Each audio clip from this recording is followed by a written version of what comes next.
dia, meu nome é Fauzi Mansur e sejam todos bem-vindos ao Palavra de Fauzi. Hoje nós temos um formato diferente para o nosso espaço interativo.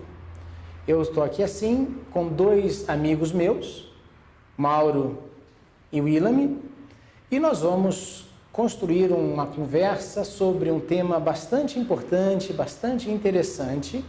Esse tema é amor e dor. Antes da gente começar, propriamente dito, o tema, eu gostaria que os meus amigos se apresentassem. Aqui nós temos o Mauro e o Willam. Mauro, por favor, muito obrigado por ter vindo aqui. Bom, eu que agradeço o convite, né, Rosa, sempre aqui.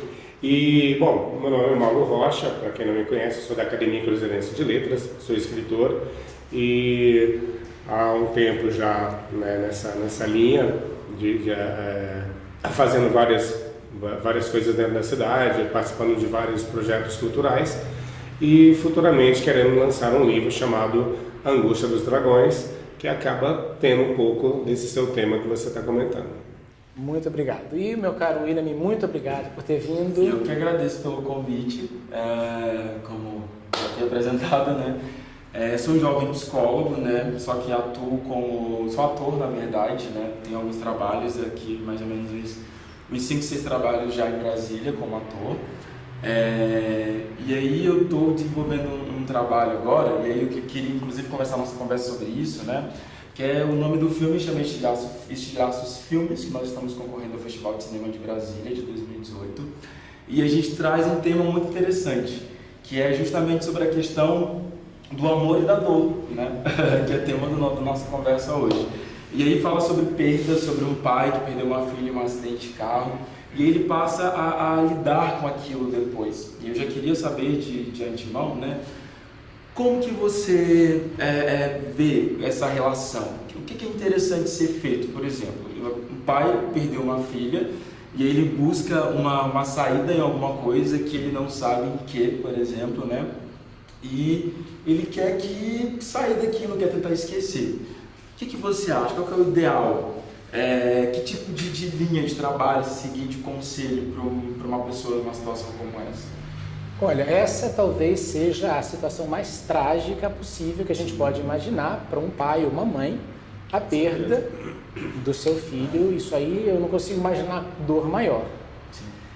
Até porque o amor é tão grande que quanto maior o amor, obviamente, né, maior a dor. A questão que a gente pode começar a pensar nesse trabalho é que, pensando numa frase muito interessante do Buda, ele fala assim: toda sensação de perda vem da falsa sensação de posse. Então, a primeira coisa que a gente precisa pensar é que as coisas não são nossas. Apesar de falar o meu filho, minha filha, meu pai, minha mãe, não são nossos. Então, a gente precisa, de alguma forma, construir uma relação um pouco mais livre, só que nós não somos culturalmente treinados a isso. A nossa civilização, ela é treinada a um apego, mesmo que nós saibamos, e essa é a grande certeza, o senso comum já fala isso, né, que a morte vai acontecer. Então, a primeira coisa que a gente pode começar a pensar nessa história toda é que todo o processo de perda, ele é um processo muito difícil, porque ele passa principalmente por uma série de projeções, uma série de idealizações que nós vamos fazendo. Então, é claro, eu sou pai, e eu fico imaginando toda uma história dos meus filhos até os 80 anos deles, onde eu já não vou estar mais presente. E, no entanto, uma das coisas importantes para a gente pensar é que nós não temos controle sobre a vida, nós não temos uma grande ingerência e a gente tem a falsa sensação de segurança e controle, imaginando que as coisas vão acontecer como a gente está, de alguma forma, projetando, e elas não vão. Então, desde muito pequeno, se a gente pudesse ser trabalhado na ideia de que o controle da vida ele é inexistente e que a nossa possibilidade de construir bons caminhos passa muito menos pela projeção no futuro ou pela permanência no passado e construir um cotidiano bastante mais voltado para um aproveitamento dele, a tendência é que não só teoricamente, mas também no sentido prático das nossas emoções, a gente entenda, bom, eu fiz tudo que eu poderia ter feito. Então, a tragédia, ela não diminui, A tristeza não diminui, mas você compreende que o tempo que você passou em qualquer relação, seja nesse drama terrível que você está falando, seja a perda de qualquer coisa. Uma amiga minha, há um tempo atrás, ela perdeu o seu apartamento, um apartamento que pegou fogo. Perdeu toda a história de vida. Não só o presente, mas perdeu o passado. Então, as perdas, elas não são muito simples. Principalmente por conta do nosso apego. Diga, Maurício. Desculpa,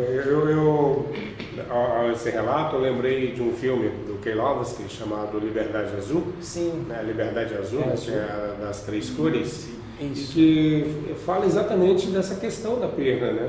Assim, na verdade, a atriz principal, ela sofre um acidente junto com a família e a única pessoa que sobrevive é ela. E ele era um pianista famoso e tudo mais, e ela tem que tratar, né, assim, ela sente essa dor de uma forma tão absurda, porque ela perdeu, além do marido, que era uma pessoa que ela amava, no sentido, né, ela perde a filha também.